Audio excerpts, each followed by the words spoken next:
I spent my whole life building everything for them. Every sacrifice, every overtime shift, all so my children would never have to struggle. Your one click can keep these stories alive. Subscribe, because every voice deserves to be heard. I ignored my health, delayed my dreams, and told myself it would all be worth it one day. When they grew up and became successful, I thought maybe it was finally my time to rest. But everything changed the day my doctor told me I couldn't live alone anymore. I called my 3 children and asked for just a little support. Nothing more. The room fell into an uncomfortable silence. My daughter avoided eye contact and said she was too busy. My son suggested I hire professional care. And the third didn't even look up from his phone. In that moment, something inside me quietly broke. I realized the people I gave everything for weren't willing to stand by me. I didn't argue. I didn't beg. I just nodded and stayed calm. But what they didn't know was that right then, I had already made the most important decision of my life. 2 weeks later, I called them all back again, this time with a calmness they didn't recognize, the kind that comes when you've already accepted the truth and moved past the pain. They walked in like before, casual, distracted, expecting another emotional conversation they could brush off. But this time was different. I didn't ask for anything. I didn't explain myself. I simply placed a folder on the table and said, "I've updated my will." And just like that, the air in the room shifted. My daughter straightened up instantly. My son frowned. And even the one glued to his phone finally looked up. "What do you mean?" she asked, her voice suddenly sharp. I opened the file slowly, letting the silence stretch just enough to make them uncomfortable. "I mean exactly what I said," I replied, steady and controlled. "Everything has been reassigned."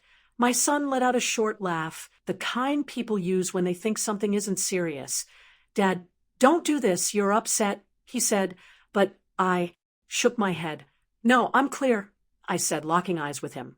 For the first time in a long time, I'm very clear.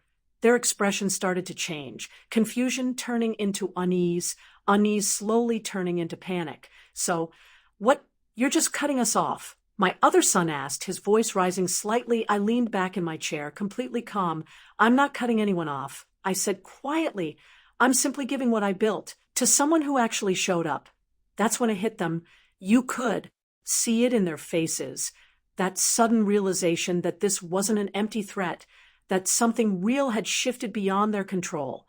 "Who?" my daughter demanded, her tone now desperate. I didn't rush my answer. I let the weight of the moment sit on them before I spoke. "The person who made sure I wasn't alone when I needed it most," I said, and the silence that followed was heavier than anything before. My son ran a hand through his hair, pacing slightly. "This is insane. We're your children," he said, almost as if reminding me of something I could possibly forget. But I didn't react. I had already gone through every emotion they were just beginning to feel. "And I was your father," I replied, not raising my voice, not showing anger, just stating a fact that hung in the air like a quiet accusation. My daughter's eyes filled with frustration. "We have lives, responsibilities. You can't expect us to drop everything," she argued. But this time I didn't soften. "I didn't ask for everything," I said, my tone firm but controlled. "I asked for presence, for a little care. And you gave me excuses." That's when the panic truly set in.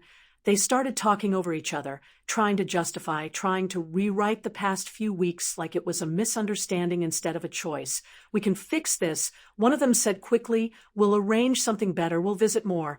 But I simply watched them, not moved, not convinced, because now their words felt empty, not because they were incapable of caring, but because they only started caring when something was about to be taken away.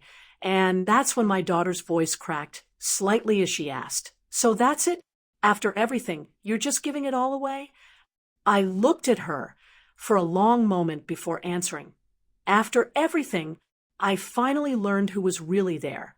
And that was the moment they realized this wasn't a negotiation, it wasn't a phase, it wasn't something they could fix with last-minute promises. The power had already shifted, and for the first time in their lives, they were the ones who felt helpless, uncertain, and afraid of losing something they always assumed would be theirs. And as they sat there, searching for the right words, the right argument, the right emotion to turn things back in their favor, I simply closed the folder, stood up slowly, and walked away, leaving them in a silence filled with the weight of their own choices, because they had no idea that I was never the weak one in this story. I was just the one who stayed quiet until I didn't need to anymore. After that day, the calls started coming in, first hesitant, then constant, as if urgency could rewrite everything that had already happened. Messages filled with apologies, promises, explanations I hadn't asked for, words like "we were busy," "we didn't realize," "we'll do better," repeating again and again like they could undo silence with noise. But something inside me had already settled into a quiet clarity, the kind that doesn't react anymore because it has finally understood. So I didn't argue. I didn't remind them of what they said or didn't say. I didn't even try to prove a point, because this was never about winning. It was about seeing things as they really were.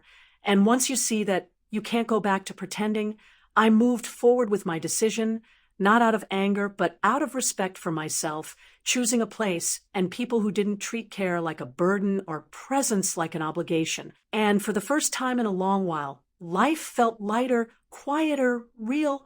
They kept trying for a while, showing up more, calling more, acting like everything could go back to how it was. But the truth is, some lines once crossed don't fade. They define everything that comes after. And I wasn't willing to erase that lesson just to make them comfortable again, because family isn't just about blood or history. It's about who stands with you when it's inconvenient, when it's uncomfortable, when there's nothing to gain. And when that's missing, what's left is just a title, without meaning. So I didn't shut them out completely. I just changed the distance, the expectations, the access. And in doing so, I protected the only thing I had left to protect, my peace, because at the end of it all, they didn't really lose me. They lost the version of me that kept giving without being seen, the one that stayed silent while being overlooked. And once that version was gone, there was nothing left for them to take, only a boundary they could no longer cross, and a truth they would have to live with, that love without respect doesn't last, and access without care doesn't survive.